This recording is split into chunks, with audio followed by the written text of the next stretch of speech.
Hi everyone, welcome to this session. और यहाँ से आगे वाले सारे सेशंस में हम कुछ कॉन्सेप्ट्स को क्लियर करेंगे। खास तौर पे जो टर्मिनोलॉजी का इतना सारा क्लटर है उसे डी क्लटर करने की कोशिश करेंगे। और इस कड़ी में हम एथिक्स वर्सेस मोरालिटी को यहाँ पे स्टडी करेंगे।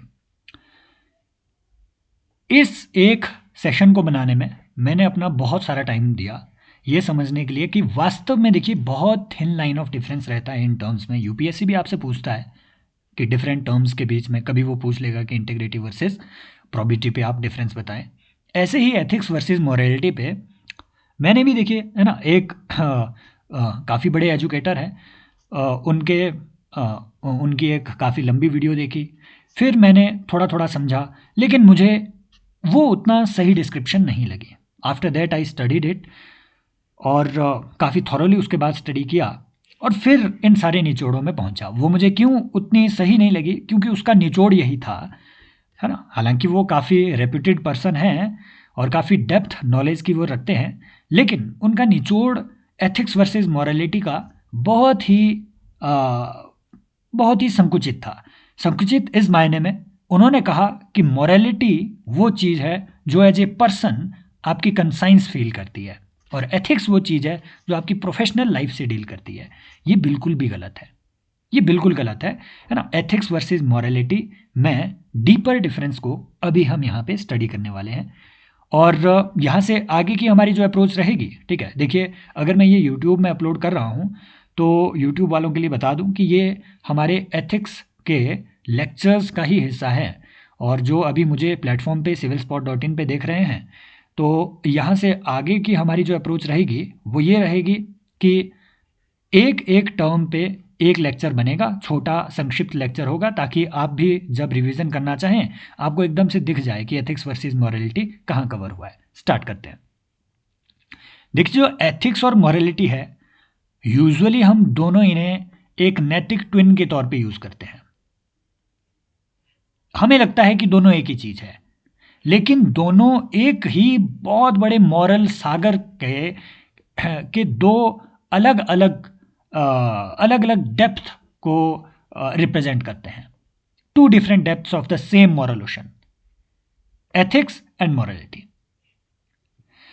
पहली बात जो आपने अपने दिमाग से पहले निकाल देनी है वो ये कि ऐसा बिल्कुल भी नहीं है कि एथिक्स या नैतिकता सिर्फ प्रोफेशनल लाइफ से डील करती हो और मॉरलिटी या सदाचार सिर्फ पर्सनल लाइफ से डील करता हो। ये बहुत शैलो डिफरेंस है जो आपने अभी तक सीख रखा होगा। हम यहाँ पे थोड़ा डीपर लेवल पे चीज़ों को स्टडी करेंगे। मॉरलिटी क्या है? मॉरलिटी आपकी पहली लैंग्वेज है राइट और रॉन्ग डिसाइड करने की। आपकी आत्मा की पहली आवाज वो सदाचार की आवाज होती है।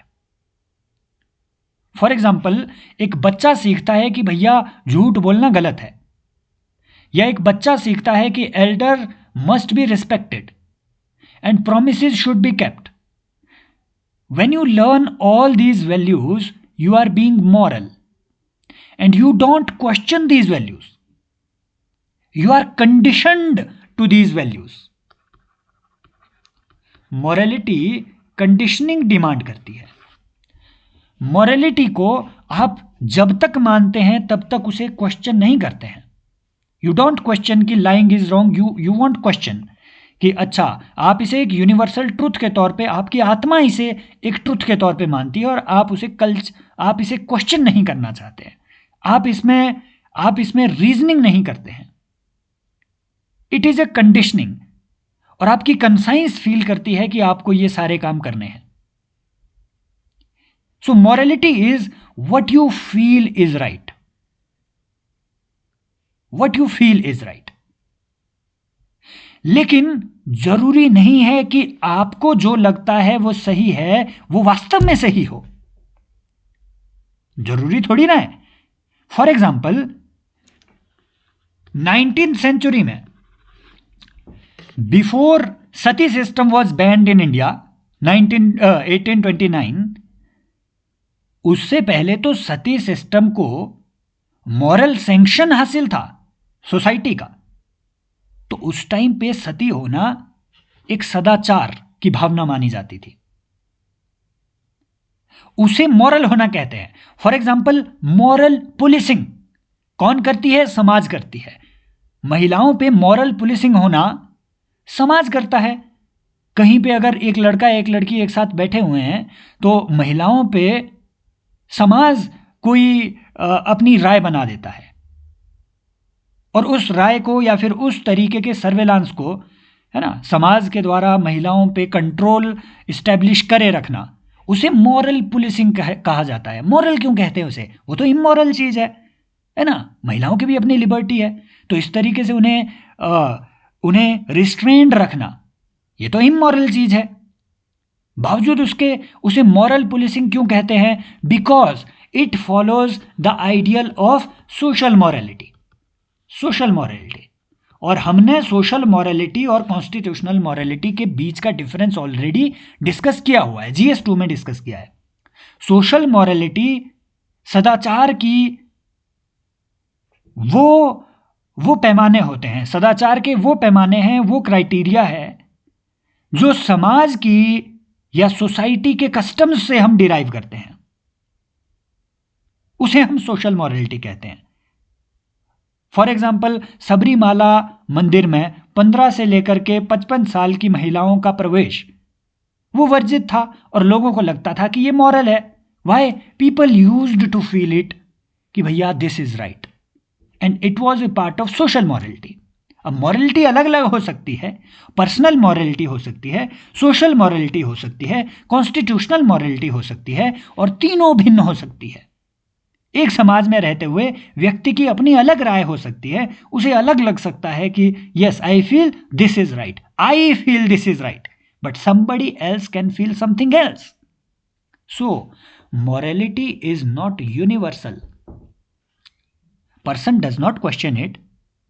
जब तक वो मान रहा है कि I feel this is right, तब तक वो इसे क्वेश्चन नहीं करता है, आर्गुमेंटेशन नहीं करता है, लेकिन बावजूद इसके morality is not universal. It can vary from person to person, from society to society, from culture to culture. So morality is not infallible. First thing you need to remember. अब आते हैं ethics पे। Ethics is the questioning mind. Ethics is the questioning mind. अगर आप इसे कहें, ethics is number 1 structured set of moral principles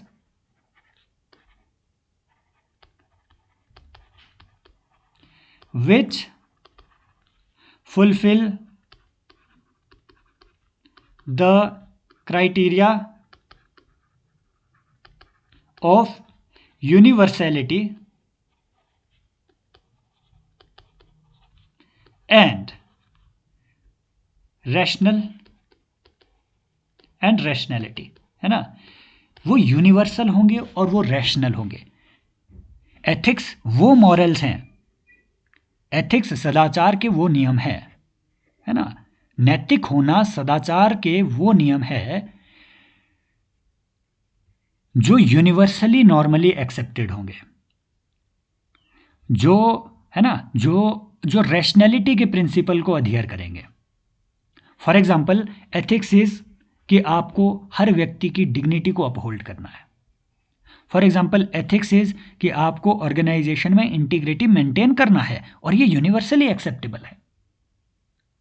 ये morality भी है, एथिक्स मॉरलिटी भी है, लेकिन ये वो मॉरलिटी है जो रैशनैलिटी के क्राइटेरिया पे खरा उतरता है।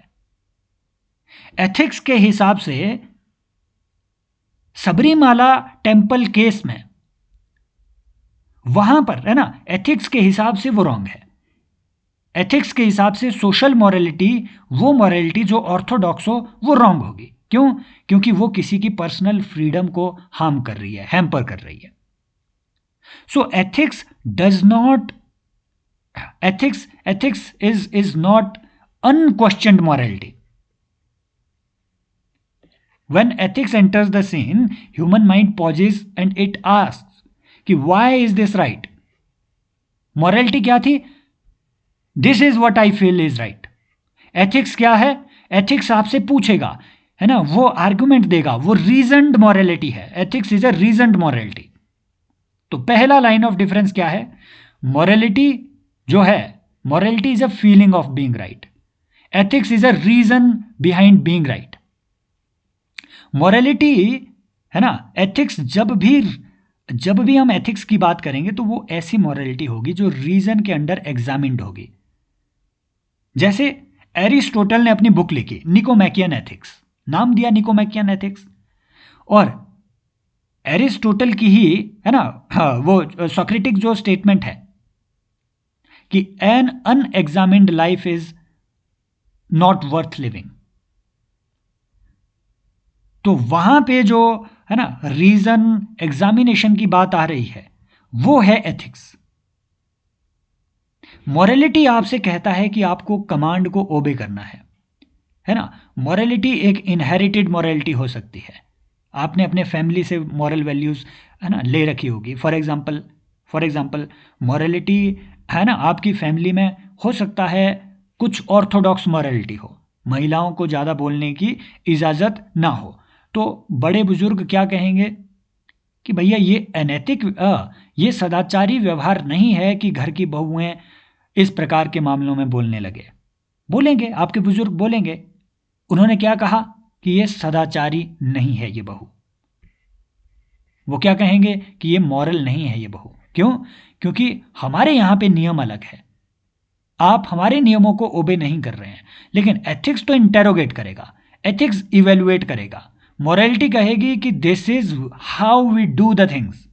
सो मॉरलिटी क्या है?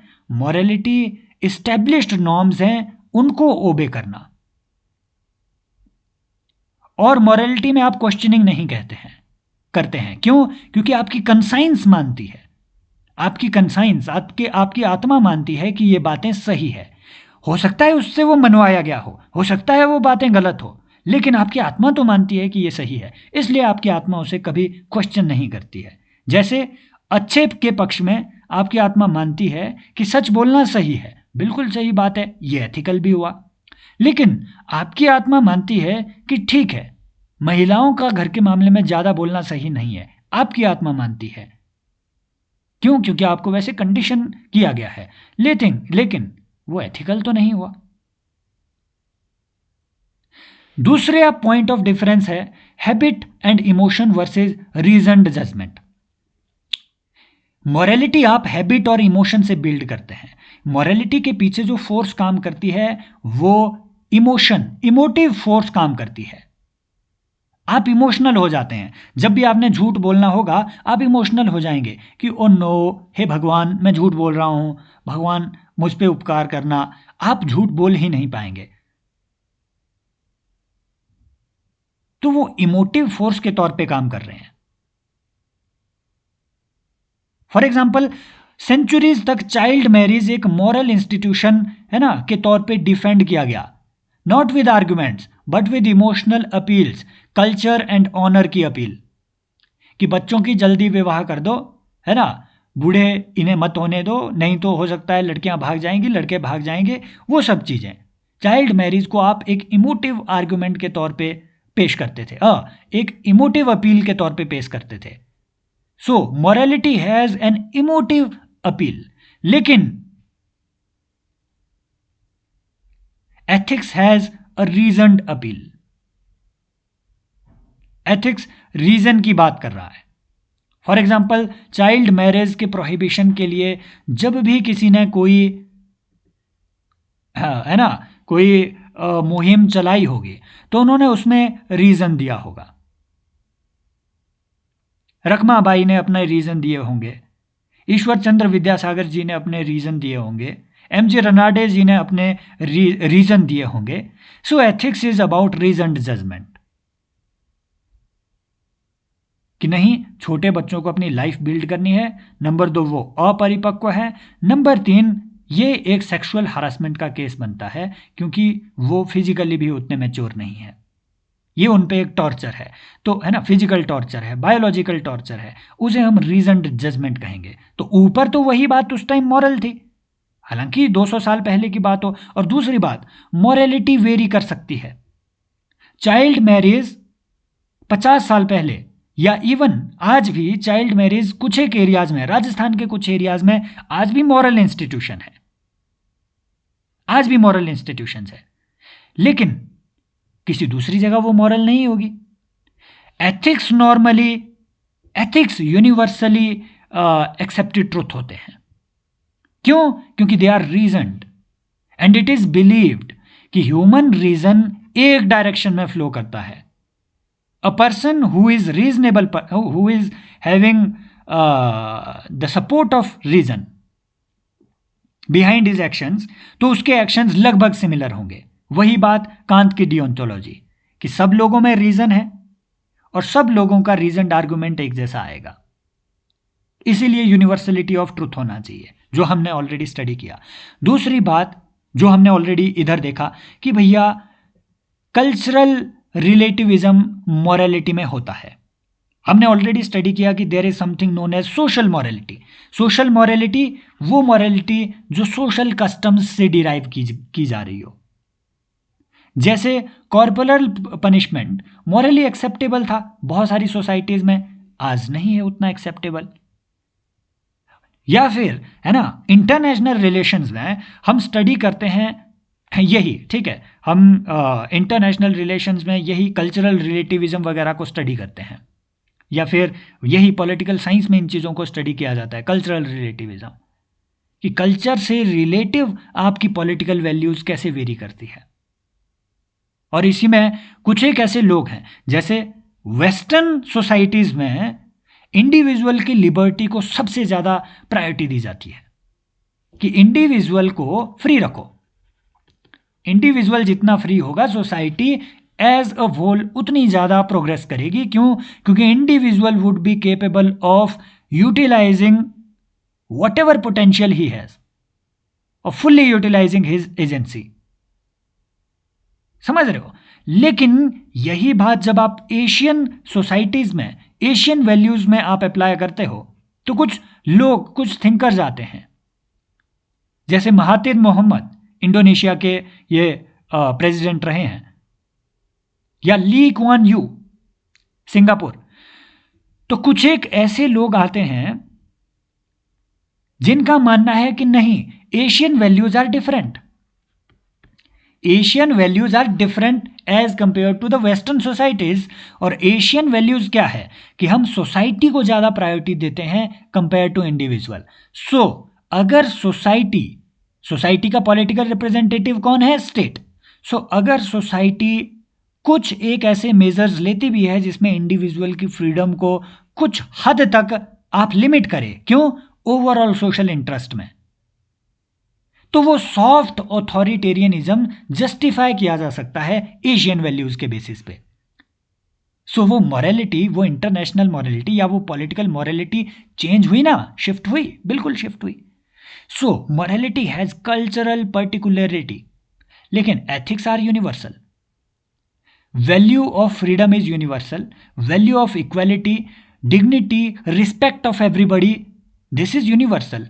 Value of integrity is universal.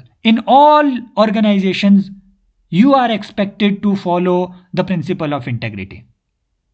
In all organizations, जहां भी आप जाओ, आप नॉर्थ कोरिया में हो, वहां सर्व कर रहे हो, जिस ऑर्गेनाइजेशन में सर्व कर रहे हो, वो आपसे एक्सपेक्ट करेगी कि आप इंटेग्रिटी रखें, आप प्रोबिटी रखें, प्रोफेशनलिज्म रखें। These are ethics.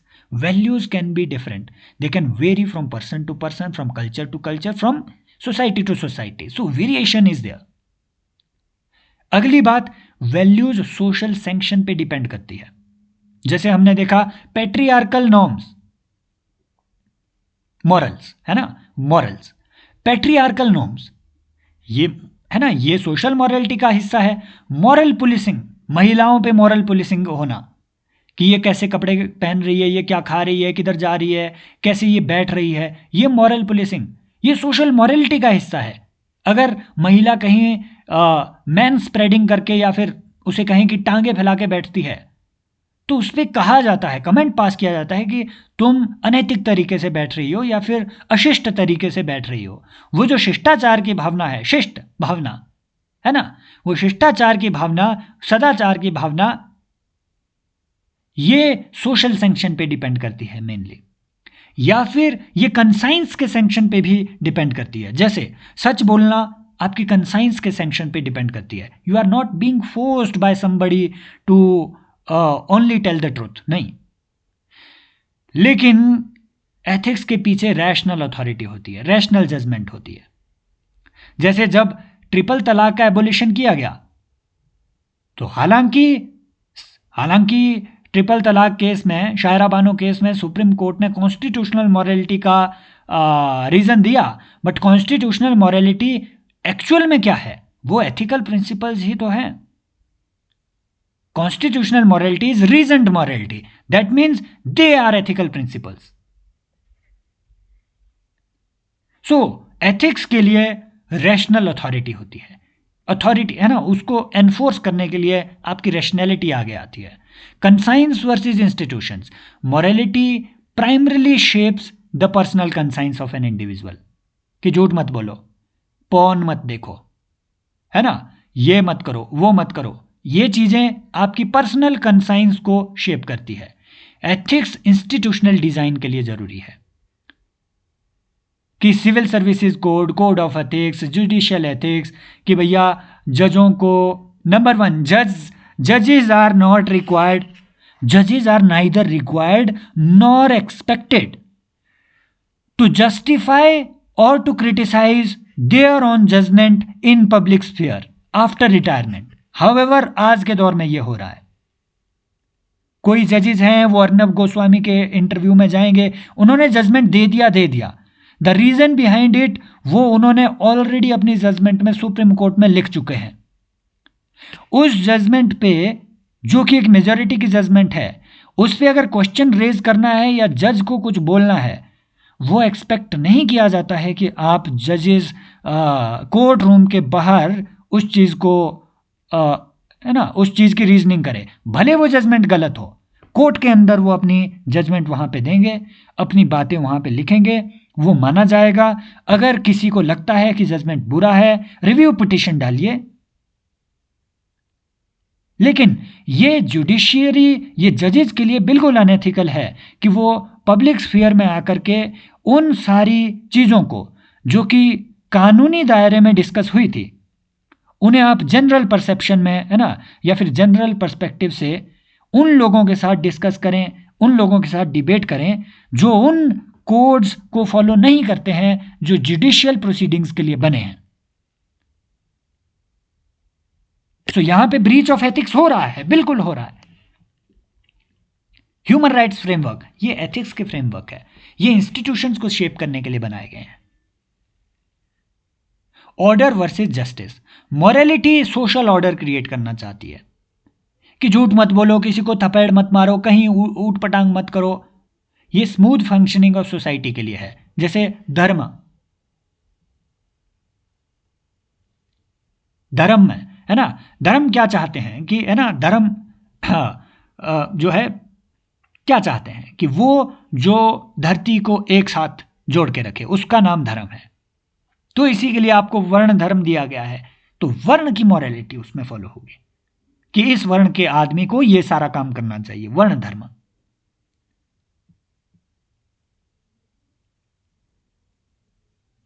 है ना।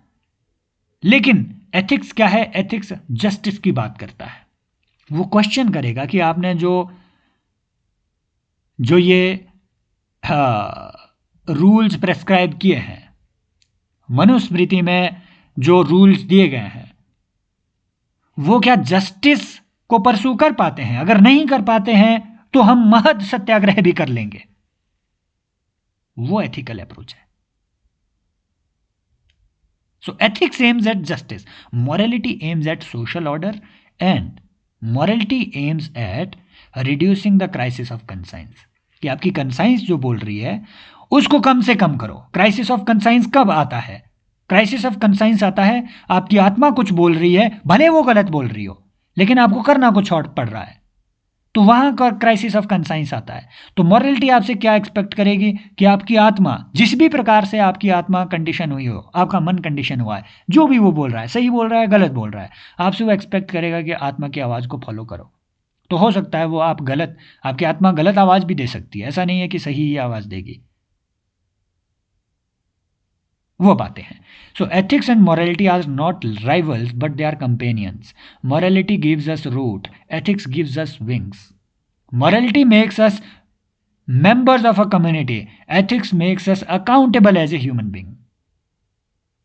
So together they allow human society not only to endure but to grow more just with the time.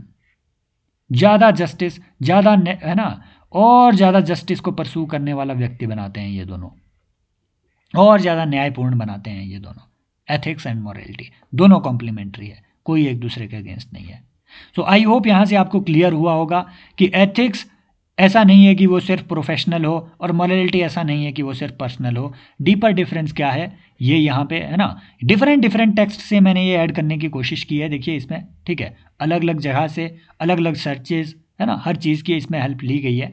तो आई होप ये आपको थोड़ी क्लैरिटी इसमें दी होगी। अगर मैं ये यूट्यूब में डाल रहा हूँ तो सिविल स्पॉट 13 पे जाइए, इस तरीके का है ना, इस लेवल का अगर आपको कंटेंट चाहिए तो MEP 2026-27 है, उसकी आपको सब्सक्रिप्शन मेंस के बाद तक भी वैलिड रहेगी, आप उसे सब्सक्राइब कर सकते हैं। Thank you so much, take care, bye bye, as always love you all. Next session में हम वैल्यूज़ और प्रिंसिपल्स के बीच का डिफरेंस देखेंगे।